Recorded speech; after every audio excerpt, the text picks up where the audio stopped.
Action News Jax Investigation uncovers local officers caught misusing a statewide database more than a dozen times last year. I'm Tanika Hughes. I'm John Bachman. That database contains your personal information.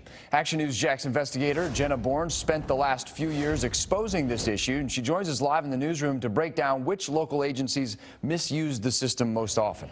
And let's start by talking about what this database is. The Florida Driver and Vehicle Information Database, known as DAVID, gives law enforcement officers access to your personal information, like driver's license photos, driving records, the make and model of your vehicles, and more. And we found out officers aren't always using it appropriately.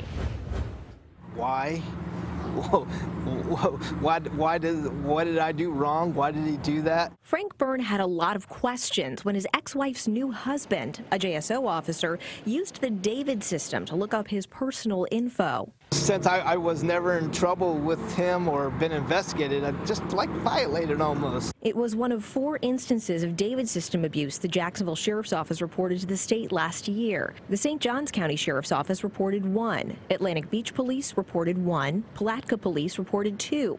The Nassau County Sheriff's Office reported the most instances of misuse in our area, 5. Total of 5 violations, but it was only committed by the same 3 officers. Nassau County Under Sheriff Roy Henderson tells me those deputies were trying to use the database as a shortcut for legitimate police work, but that's not what the DAVID system is for. Why is it important to hold officers who misuse the system accountable?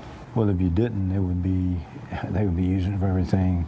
If you didn't enforce what the law requires you to, I could only imagine what it would be like. They would be using it for things we have no business using it for. Henderson tells me the 3 deputies were warned any further misuse would require discipline. And Jenna, you did ask the state for this information after you did a story on this last month. Yeah, last month I did a story on a police officer with the Jacksonville Beach Police Department who was resigned after he used the database to improperly look up his wife. Now, internal investigators at that department said that that officer believed that his wife was cheating on him. Reporting live in the newsroom, Jenna Bourne, CBS 47, Fox 30, Action News Jax.